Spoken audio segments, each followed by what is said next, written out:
mula dengan kita start shift. Okey, contoh kita letak RM200 dalam ni, RM200, dan kita tekan open shift. Okey, dan kita start lah. Kat sini ada beberapa produk, dan sebelah kiri saya ni adalah kategori, dan dekat tengah ni adalah produk lah ataupun item kita. Okey, contohnya kita sekarang ni berada di all. Bila kita tekan all, dia akan gabungkan semualah. Contoh saya tekan ikan bakar, saya tekan minuman, dan minuman kita boleh buat pecahan lagi lah. Contohnya yang dipanggil dia sub kategori, dan ini adalah nasi Arab, ni kasut, ni post system, dan ini western. Okey, contoh kita ada beberapa jenis menu. Let's say kita ambil nasi Arab, alright, chicken mandi. Bila kita tekan, dia terus pergi ke kanan. Alright, itu yang pertama. Contohnya yang kedua is lemon tea, kita tekan terus pergi ke sana. Dan contohnya lagi satu is ikan bakar. Bila ikan bakar ni kita masuk, dia kena masuk harga secara manual lah. Okey, contoh lah kita masuk dekat sini, RM50. Okey, okey. Lepas tu kita juga boleh buat sub kategori. Contoh kita masuk minuman, dalam kita ada ais dengan panas. Okey, minuman ais panas. Okey, cara nak buat bayaran, kita just terus tekan charge. Okey, lepas tu kita boleh pilih ada QR Pay, ada kad, lepas tu ada cash. Okey, kita boleh buat contoh terus nak buat bayaran, just tekan cash, confirm cash. Okey, okey, kita juga boleh buat pilihan meja. Contohnya kat sini atas ni ada pilihan meja, kita tekan pilihan meja. Contohnya kita pilih customer baru datang, meja nombor 3. Okey, kita dah pilih meja nombor 3, dan kita pilih dine in. Okey, customer makan nasi Arab 1, customer minum Milo panas 1. Okey, dan kita save. Kita save lagi sekali. Okey, dan customer pergi makan. Bila customer patah balik, kita just dia nak bayar, kita just open order, ataupun kita juga boleh pergi ke meja kat sini. Okey, kita pergi terus ke table number ni. Customer cakap table nombor 3, kita tekan ni update, dan kita terus boleh buat bayaran lah. Alright, okey, macam tadi juga customer bayar pakai QR Pay, let's say. Okey, dan kita nak receipt, kita boleh tekan print receipt lah, dan kita pergi ke start new sale. Okey, itu untuk yang pertama. Yang pertama kita ada dekat new sale. Okey, dan yang kedua adalah kita ada manage sales. Manage sales ni, yang pertama adalah kita boleh tengok balik receipt yang lama-lama, dan kita boleh refund kat sini. Kita nak refund, just tekan refund. Lepas tu kita pilih lah apa produk yang kita nak refund tu. Kalau nak refund satu, boleh terus tekan refund lah. Okay, dan kita refund. Okay, lepas tu kat sini juga kita boleh nak tutup kedai, semua boleh tengok dekat sini kejap lagi. Saya pass dulu yang ni. Seterusnya kita boleh tengok dekat produk. Produk ni untuk kita nak tukar harga, kita nak tambah produk, semua dah boleh dekat sini. Contohnya saya tukar chicken chop. Okey, saya pergi chicken chop. Kita scroll bawah sikit. Chicken chop sekarang 15.9, saya tukar kepada 14.9 contoh. Okey, kita just tukar simple je. Very simple. Kita tekan save. Bila kita pergi ke depan, kita tengok is chicken chop. Okey, nampak? Chicken chop dah jadi. Okey, kalau kata salah, kita just scroll ke kiri. Okey, kita tekan back tu. Okey, nice. Okey, so itu untuk tukar harga. Lepas tu kita boleh tengok produk kategori. Lepas tu ini kategori lah, kita nak tukar kategori, semua dekat sini.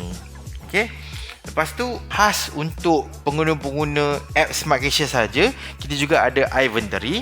Inventory yang pertama adalah kita boleh buat goods receive note, kita boleh buat stock adjustment, dan juga transfer of goods. Yang ni untuk JRN ni, maksudnya kalau kata ada supplier datang hantar barang, kita just boleh isi kat sini lah. Yang ni kita akan ceritakan dekat next video lah. Alright, yang ni saya ajar untuk basic penggunaan. Okay, so saya ulang balik, saya recap balik. Yang pertama adalah kita boleh tengok dekat new sale.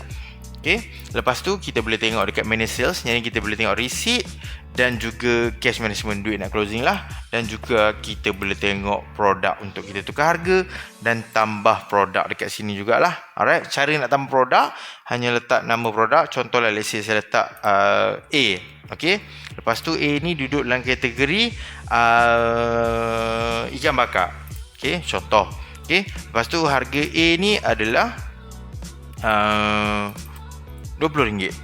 Okay, lepas tu kita scroll bawah sikit, then kita save. Bila kita pergi dekat sini, kita tengok dalam ikan bakar dah ada A. Okay, boleh nampak kat sini RM20. Okay, lepas tu dekat sini juga kita boleh nak buat loyalty program. Kita add new customer yang datang sebagai regular customer kita. Kita boleh letak first name, last name, email, nombor phone. Ini contoh yang kita pernah isi. Okay, contoh macam ni lah. Okay, contohnya ini customer tak pernah datang. Kalau customer yang pernah datang, dia boleh count kat kita berapa kali customer tu dah datang, first visit dia bila, dan last visit dia bila, total amount dia spend. Semua kita boleh nampak dekat sini. Alright, dan kat sini adalah discount. Okay, contoh discount yang saya bagi. Let's say sekarang ni RM20, saya nak bagi discount by value. Okay, value katalah saya bagi discount RM1. Okay, dan saya add. Okay, so nampak discount dah jadi total RM19. Kita charge. Okay, dan dapat harga RM19 sahaja. Okay, lepas tu dekat sini juga kita boleh buat ni synchronize. Synchronize ni bermaksud dia macam refresh. Kita nak bagi sync dengan apps dashboard kita. Okay, dan sini adalah untuk open cache drawer. Bila kita tekan sini, automatic drawer keluar lah. Okay, dan kita nak closing kedai. Macam mana nak closing? Kita pergi ke manage sales. Lepas tu kita pergi cash management. Okay, kat sini kita starting cash tadi RM200. Okay, lepas tu cash sales sebanyak RM116.50. Kita ada advance payment ke tak ada? Tak ada.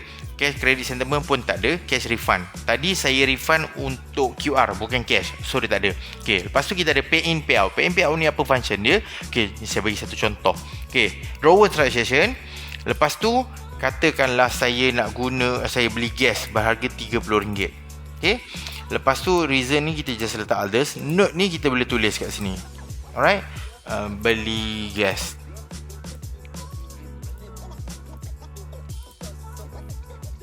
Alright, okay. Lepas tu pay in duit masuk, pay out dia keluar. Sekarang ni saya pay out lah untuk duit keluar.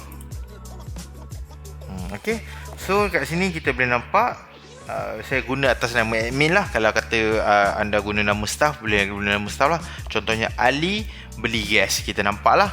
Alright, lepas tu nanti dia duduk kat payout ni RM30. Okay, expected cash amount 28650%. Lepas tu ni sales summary, dia menceritakan pasal sale. Okay, untuk cash management ni saya explain satu persatu. Okay, kolom yang pertama, maksudnya dia pecah tiga. Kolom yang pertama ni dia menceritakan tentang cash drawer.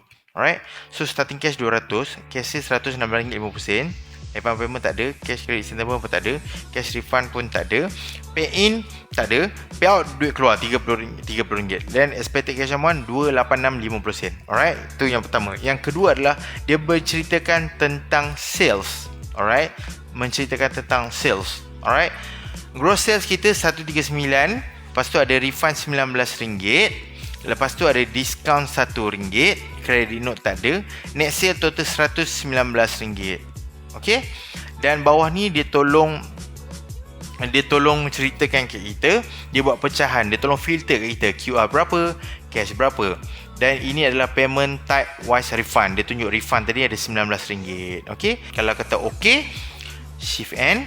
Lepas tu kita kira amount total 28650%. Kita kira lah duit dalam drawer cukup ke tak. Kalau cukup, amount cukup, letak 28650%.